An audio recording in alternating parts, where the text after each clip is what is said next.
La gente no empieza a temerte cuando alzas la voz. Empieza a temerte cuando deja de saber dónde colocarte. El miedo no nace del conflicto abierto, nace del desplazamiento silencioso, de un instante casi imperceptible en el que tu posición cambia, pero nadie lo anuncia. No hay confrontación, no hay declaración de poder, solo una sensación incómoda, algo ya no encaja como antes. La mayoría cree que el temor surge cuando alguien se vuelve agresivo, dominante o amenazante. Esa es una lectura superficial. En realidad, la gente empieza a temerte cuando dejas de ser predecible, cuando ya no reaccionas como esperan, cuando tus decisiones no siguen el guión conocido. Ese momento exacto no es espectacular, es micro. Puede ser una respuesta que no llega, una decisión tomada sin pedir permiso, una negativa tranquila, o simplemente tu capacidad de no explicar. El entorno lo siente antes de entenderlo. El cuerpo registra el cambio antes que la mente. Maquiavelo entendía que el miedo más eficaz no se impone, se filtra. Aparece cuando alguien percibe que ya no controla la interacción, que no puede anticipar tu movimiento, que su influencia sobre ti se ha reducido sin ruido. En ese instante, la relación se reordena, no porque hayas atacado, sino porque ya no te ajustas automáticamente. La gente empieza a observarte más, a medir palabras, a calcular consecuencias, no por odio, sino por cautela. El miedo no surge porque seas peligroso en acto, sino porque podrías serlo, porque ya no ofreces señales claras de alineación, porque tu comportamiento introduce ambigüedad, y la ambigüedad, en contextos de poder, siempre se interpreta como amenaza potencial. Maquiavelo habría dicho que el error común es buscar ese miedo activamente, provocar, presionar, mostrar fuerza. Eso genera resistencia inmediata. El miedo verdadero aparece cuando no necesitas demostrar nada, cuando el otro empieza a preguntarse ¿qué harás?, sin obtener respuesta. Este video no trata de intimidación, trata de reposicionamiento, de ese punto exacto donde dejas de ser parte del paisaje y te conviertes en variable, donde ya no eres simplemente uno más, pero tampoco un enemigo declarado. La pregunta no es ¿cuándo la gente empieza a temerte? La pregunta más incómoda es ¿en qué momento dejaste de necesitar su aprobación para moverte? Porque el miedo aparece justo ahí, en el instante en que tu posición ya no depende de ellos. Y cuando eso ocurre, aunque no digas una palabra más, el entorno lo sabe. Los microcambios que anuncian el miedo no irrumpe de golpe. Se insinúa en detalles mínimos, cambios tan pequeños que, si no sabes leerlos, pasan desapercibidos, pero cuando se acumulan, revelan algo claro: tu posición ya no es la misma. El primer microcambio es el tiempo. Las respuestas se vuelven más lentas, no por desinterés, sino por cálculo. El otro necesita pensar antes de interactuar contigo, evalúa riesgos, mide consecuencias. Cuando alguien deja de responder de forma automática, el miedo ha comenzado a operar. El segundo microcambio es el lenguaje. Las frases se acortan, aparecen matices, se evitan afirmaciones absolutas. El lenguaje se vuelve defensivo sin ser explícito. Nadie discute contigo frontalmente, te rodean. Ese rodeo es cautela. El tercer microcambio es la iniciativa. Antes proponían, ahora preguntan. Antes asumían, ahora confirman. El miedo no paraliza de inmediato, primero redistribuye la iniciativa. Quien teme cede el primer movimiento. El cuarto microcambio es la presencia. Las personas ajustan su postura corporal, su distancia, su tono. No te miran igual, no te interrumpen como antes. El cuerpo detecta el cambio de estatus antes de que la mente lo formule, y el cuerpo rara vez se equivoca. Maquiavelo habría reconocido estos signos como indicadores tempranos de poder, no porque hayas impuesto autoridad, sino porque dejaste de ofrecer previsibilidad. La previsibilidad tranquiliza, la imprevisibilidad inquieta, y la inquietud es el terreno donde nace el temor funcional. Otro microcambio clave es la explicación preventiva. Empiezan a justificar decisiones sin que lo pidas, aclarar motivos, anticipar posibles objeciones. No buscan convencerte, buscan protegerse. El miedo convierte la explicación en escudo. Estos cambios no son hostiles, son adaptativos. La gente no te teme porque te odie, sino porque no sabe cómo encajarte en el mapa anterior. Y cuando el mapa falla, aparece la prudencia. Machiavelo habría advertido: quien no detecta estos microcambios suele cometer un error fatal. Cree que nada ha pasado. O, peor, cree que debe reafirmarse con fuerza. Ambas reacciones destruyen el equilibrio recién creado. El miedo útil es frágil, vive en el detalle, se sostiene en la ambigüedad. Cuando lo reconoces a tiempo, puedes regularlo. Cuando lo ignoras, lo conviertes en conflicto abierto, y ahí el poder se vuelve ruido. La mirada y la voz cuando el miedo aparece. Antes de que alguien admita sentir miedo, el cuerpo ya lo ha revelado. La mirada y la voz son los primeros traidores.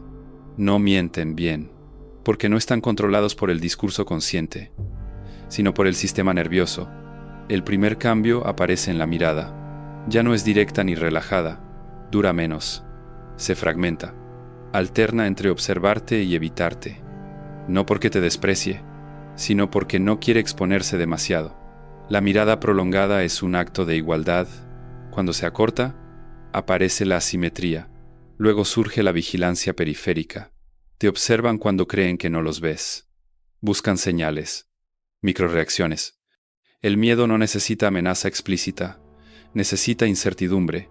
Y cuando no saben cómo interpretar tu presencia, el ojo se vuelve cauteloso. La voz es el segundo indicador.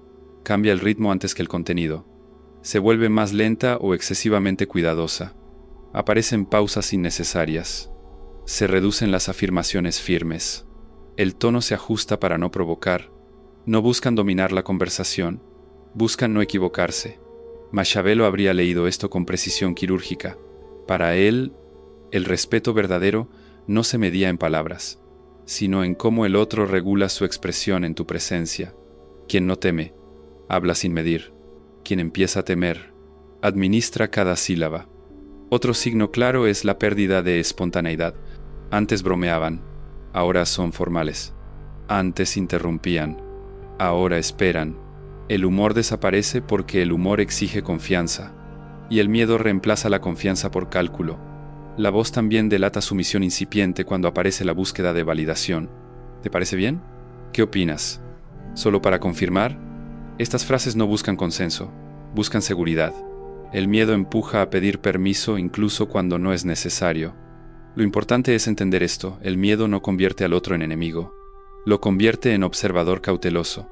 Y un observador cauteloso está ajustando su comportamiento a una nueva jerarquía. Machiavelo habría advertido que estos signos son frágiles. Si los presionas, se rompen. Si los exhibes, se transforman en resistencia. El poder real no se alimenta del miedo explícito, sino de la autorregulación ajena. Cuando notas que la mirada se acorta y la voz se mide, no es el momento de avanzar ni de retroceder. Es el momento de sostener la posición, porque en ese punto exacto, el miedo aún no te enfrenta, te reconoce. Y ese reconocimiento silencioso es el umbral del poder real, Machiavelo, y el uso preciso del miedo. Machiavelo nunca propuso gobernar desde el terror constante. Eso es burdo y costoso. El miedo que él consideraba útil era selectivo, medido y, sobre todo, predecible en sus límites. El objetivo no era paralizar, sino ordenar. Para Machiavelo, el miedo eficaz no grita, se insinúa, no amenaza a todos. Solo deja claro que ciertas líneas no deben cruzarse. Cuando el miedo es difuso, genera caos. Cuando es claro en sus consecuencias, genera estabilidad. La gente no necesita sentirse aterrada, necesita saber qué no hacer. Aquí está la distinción clave: el miedo no reemplaza al respeto, lo organiza. El respeto sin miedo es frágil, el miedo sin respeto es inestable. Machiavelo buscaba un equilibrio donde el miedo funcionara como contención, no como humillación. El error común es confundir miedo con agresión. La agresión provoca reacción inmediata. El miedo estratégico provoca autocontrol. La gente empieza a regularse sola, evita excesos, mide palabras, ajusta comportamientos sin que nadie se lo pida. Ese es el punto donde el poder se vuelve eficiente. Machiavelo también entendía que el miedo debe ser impersonal. no dirigido al ego del gobernante, sino al marco. No temerme a mí, sino temer las consecuencias de romper el orden. Cuando el miedo se personaliza, se vuelve vendetta. Cuando se institucionaliza, se vuelve norma. Otro principio maquiavélico es la consistencia. El miedo pierde efecto cuando las consecuencias son arbitrarias. Si a veces se castiga y a veces no, el miedo se convierte en ruido. La gente deja de ajustarse y empieza a probar límites. El miedo útil es claro, limitado y coherente. Maquiavelo habría advertido contra disfrutar del miedo ajeno. Quien se alimenta de él pierde criterio, se vuelve dependiente de la reacción del otro, y cuando el miedo deja de funcionar, no sabe qué más usar. El poder sostenible no necesita emociones intensas, necesita estructura. El miedo bien usado no se siente como opresión, se siente como orden inevitable. Cuando la gente te teme en el sentido maquiavélico, no te odia, te calcula y ese cálculo reduce el conflicto, no lo aumenta. Maquiavelo no buscaba súbditos aterrados, buscaba entornos previsibles, porque cuando todos saben hasta dónde llegar, el poder no necesita mostrarse. Y en ese silencio disciplinado, el miedo cumple su función sin convertirse en enemigo. ¿Por qué temer no es lo mismo que odiar? Uno de los errores más comunes es creer que, cuando alguien te teme, automáticamente te odia. No es así. El odio es emocional, reactivo y caótico. El miedo funcional, en cambio, es frío, calculado y silencioso. Maquiavelo entendía perfectamente esta diferencia.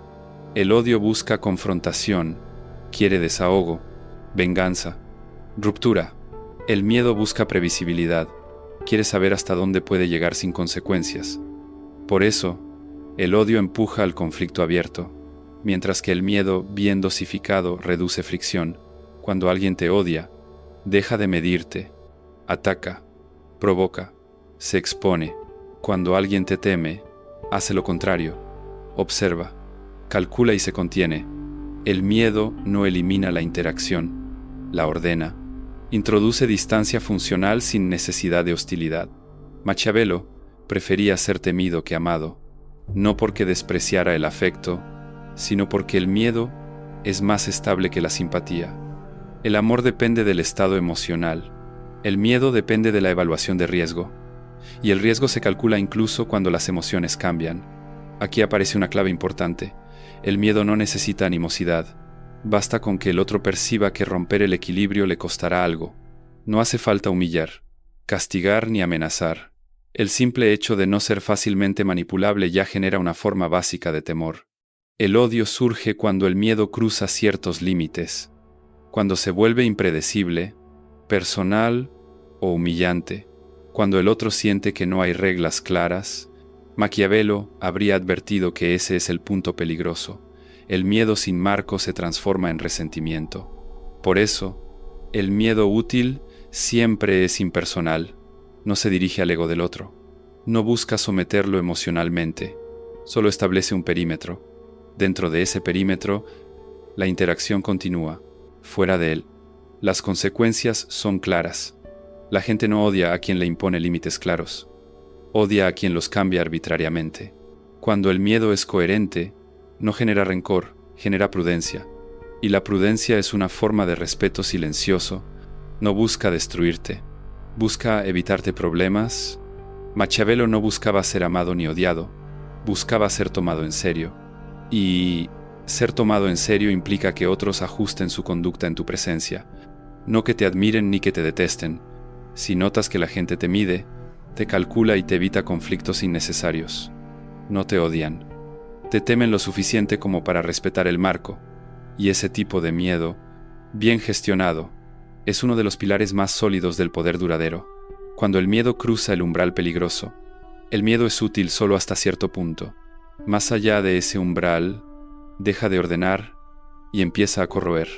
Maquiavelo lo sabía, el miedo excesivo no crea estabilidad, siembra resentimiento silencioso y prepara la traición futura. El umbral se cruza cuando el miedo deja de ser predecible, cuando las consecuencias ya no siguen reglas claras, cuando el otro no sabe si será castigado hoy por lo mismo que ayer fue tolerado, en ese momento, la cautela se transforma en ansiedad, y la ansiedad busca salida. El primer síntoma de miedo excesivo es la hiperconformidad. La gente deja de aportar, de proponer, de arriesgar, cumple lo mínimo, evita responsabilidad, no porque respete el marco, sino porque teme equivocarse. El sistema se vuelve rígido y pierde inteligencia colectiva. El segundo síntoma es la simulación. El miedo alto no elimina la desobediencia, la esconde. La gente aparenta alineación mientras construye alternativas en silencio, sonríe de frente y se prepara a espaldas. Maquiavelo habría advertido que este es el terreno donde nacen las conspiraciones. El tercer síntoma es la despersonalización del conflicto. El miedo ya no se dirige al marco, sino a la figura. Cuando el temor se asocia a una persona específica, el odio empieza a incubarse. Y el odio, a diferencia del miedo funcional, busca eliminar, no convivir. Maquiavelo insistía en que el miedo debía ser frío y limitado, no humillante, no caprichoso, no teatral. Cada exceso erosiona legitimidad, cada castigo innecesario crea memoria amarga. Y la memoria amarga es el combustible de la revancha. El error fatal es confundir silencio con control. Cuando nadie habla, no siempre es obediencia, a veces es acumulación. El miedo alto reduce el ruido, pero aumenta la energía contenida, y toda energía contenida busca liberación. Por eso, el poder duradero sabe retirarse a tiempo. Reduce presión cuando ya ordenó el marco, permite respirar, restablece previsibilidad. El miedo vuelve a su función original, advertir límites, no asfixiar. Maquiavelo habría sido tajante: si necesitas aumentar el miedo para sostener el orden ya está fallando. El miedo correcto disciplina, el miedo excesivo envenena. Quien gobierna ese umbral con precisión no necesita castigos constantes ni demostraciones de fuerza, porque entiende que el miedo es una herramienta, no una identidad. Y solo quien sabe cuándo bajar la intensidad puede evitar que el temor se convierta en el enemigo que acabará por derribarlo. Ajustar el poder antes de que se vuelva contra ti. El poder que no se ajusta, se quiebra. Maquiavelo entendía que gobernar no es imponer una vez, sino regular continuamente. El miedo útil no es una constante, es una variable, y toda variable mal gestionada termina produciendo el efecto contrario al buscado. Ajustar el poder implica leer el entorno en tiempo real, observar si el miedo todavía ordena o si ya empieza a paralizar. Cuando la gente deja de hablar, de proponer y de asumir riesgos, no es respeto, es exceso de presión, y la presión sostenida genera grietas invisibles. El primer ajuste consiste en devolver previsibilidad. El miedo funcional necesita reglas claras, consecuencias conocidas, límites estables. Cuando las reglas se perciben coherentes, el miedo se transforma en prudencia. Cuando se perciben arbitrarias, se transforma en ansiedad. El segundo ajuste es redistribuir protagonismo. El poder que se concentra demasiado en una sola figura se vuelve frágil. Maquiavelo habría recomendado desplazar el foco hacia el marco, no hacia la persona, que se tema romper el orden, no provocar al gobernante. Así, el miedo deja de ser personal y se vuelve estructural. El tercer ajuste es permitir pequeñas salidas, canales donde el entorno pueda expresar tensión sin romper el sistema. Cuando no hay válvulas, la presión se acumula. El poder inteligente no elimina toda disidencia, la canaliza, la usa para detectar fallas antes de que se conviertan en rupturas. El cuarto ajuste es variar la intensidad. El miedo constante se vuelve ruido, pierde efecto. Maquiavelo sabía que alternar firmeza con calma mantiene alerta sin agotar. La intermitencia es más efectiva que la rigidez. Mantiene al entorno atento, no exhausto. Ajustar el poder también implica retirarse en el momento correcto. No todo se gana presionando. A veces, retroceder un paso consolida 10. Cuando la gente percibe que el marco no necesita demostrarse a cada instante, el respeto se estabiliza. El error más común es interpretar cualquier reducción de miedo como debilidad. No lo es. Es gestión fina. El poder maduro no compite por intensidad, compite por duración. Maquiavelo habría resumido este principio sin adornos: Quien no sabe regular el miedo termina, prisionero de él. Ajustar el poder no es ceder control, es evitar que el control se vuelva autodestructivo, y quien domina ese equilibrio no necesita endurecerse cada vez más, porque entiende que el poder duradero no grita, se calibra. El error fatal de disfrutar el miedo ajeno: el miedo es una herramienta, no un trofeo. El momento en que empiezas a disfrutarlo, el poder comienza a degradarse.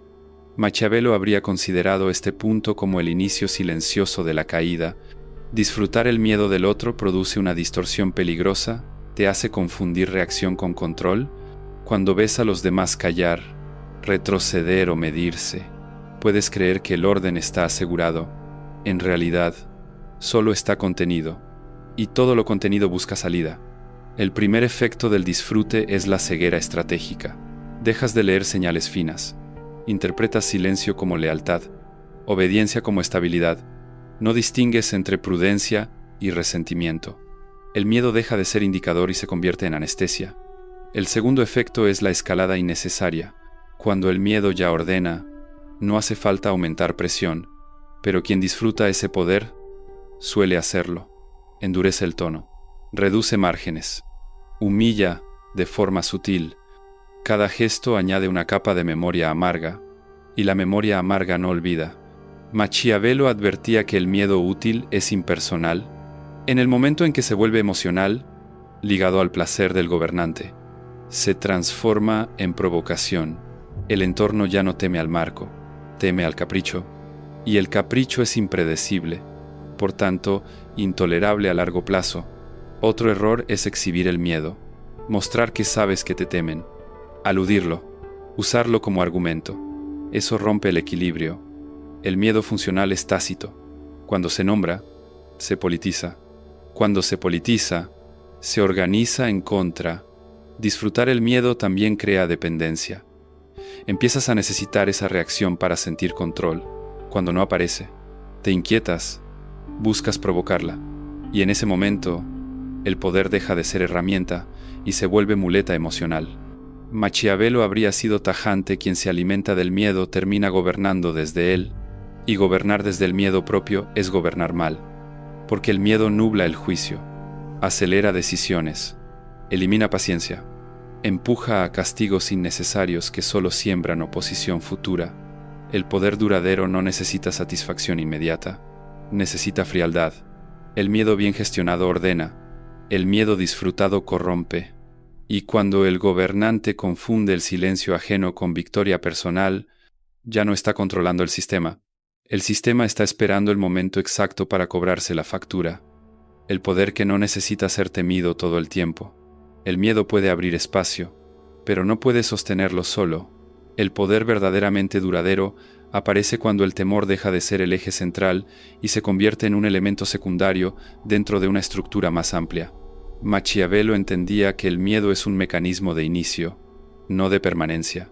Sirve para establecer límites, redefinir posiciones y cortar excesos. Pero una vez que el marco está claro, insistir en el miedo debilita la arquitectura del poder en lugar de fortalecerla. El poder sostenible se apoya en tres pilares: previsibilidad, utilidad y distancia. Previsibilidad: las reglas no cambian según el humor. Utilidad: tu presencia aporta orden, dirección o estabilidad. Distancia: no estás emocionalmente disponible para ser arrastrado, pero tampoco ausente. Cuando estos tres pilares existen, el miedo ya no necesita activarse constantemente. La gente no actúa con cautela porque te tema, sino porque respeta el marco. El temor se transforma en prudencia estructural. Maquiavelo habría advertido que el poder que depende exclusivamente del miedo vive en estado de emergencia permanente. Cada día exige demostración. Cada gesto debe reafirmarse. Ese poder se agota rápido. El poder estable, en cambio, funciona incluso cuando no estás presente. Aquí aparece una señal clara de poder duradero: la gente se regula sola, no espera órdenes, no prueba límites innecesarios, no conspira activamente, no porque te ame, sino porque el sistema funciona mejor con tu presencia que sin ella. El miedo correcto deja de ser emoción y se convierte en cálculo. No, ¿qué me hará?, sino, ¿vale la pena romper este equilibrio? Y cuando la respuesta suele ser no, el poder se ha estabilizado. Maquiavelo nunca buscó súbditos aterrados. Buscó estructuras donde el conflicto fuera costoso y la cooperación racional. El miedo era solo una herramienta para llegar ahí, no el destino final. El error común es pensar que reducir el miedo debilita el poder. Ocurre lo contrario. Cuando el miedo se integra y luego se retira parcialmente, el sistema respira. Y un sistema que respira dura. El poder ben vung kong confidue kam nien lien tuk. No chicken duk bied la tontai. Y cuando el entorno sabe que el marco es sólido, no necesita recordarlo a cada instante. Ese es el punto en que el miedo ya cumplió su función y el poder dejó de ser tensión para convertirse en estado estable. El miedo revela la posición. El poder la sostiene. El momento en que la gente empieza a temerte no es una victoria, es un indicador. Señala que tu posición se ha movido y que el entorno lo ha percibido. Nada más. Convertir ese instante en celebración es el error que destruye lo que acabas de ganar. Maquiavelo no buscaba reacciones, buscaba equilibrios. El miedo útil no se persigue, se administra. Sirve para abrir espacio, no para habitarlo. Una vez abierto el espacio, lo que lo mantiene es la estructura, reglas claras, distancia emocional y utilidad constante. Si te temen y no saben por qué, el miedo se volverá resentimiento. Si te temen y saben exactamente por qué, el miedo se volverá prudencia. La diferencia no está en la intensidad, sino en la claridad del marco. El poder duradero no necesita recordarle a nadie que existe. Funciona cuando el entorno se ajusta incluso en tu ausencia. Cuando las decisiones siguen el marco sin presión directa, cuando el conflicto se reduce porque romper el equilibrio resulta costoso. Maquiavelo habría cerrado con una advertencia simple: quien confunde miedo con control termina provocando la reacción que quería evitar. El miedo mal gestionado crea enemigos. El miedo bien integrado crea orden. Y el orden sostenido no depende del temor constante, sino de la previsibilidad. La señal final de que has cruzado el umbral correcto no es el silencio ajeno, ni las miradas medidas, ni las voces cautelosas. Es algo más frío: la normalidad. Cuando tu presencia deja de generar tensión porque el marco ya fue aceptado. No busques que te teman, busca que te calculen. No disfrutes el miedo. Diséñalo y retíralo cuando ya cumplió su función. Porque el poder real no se exhibe en el instante en que nace, se demuestra en su capacidad de no necesitar demostración. Si la gente te teme hoy, es un dato. Si mañana el sistema funciona sin fricción, es poder. Y cuando llegas a ese punto, el miedo deja de ser protagonista y se convierte en lo que siempre debió ser: una señal temprana, no un destino.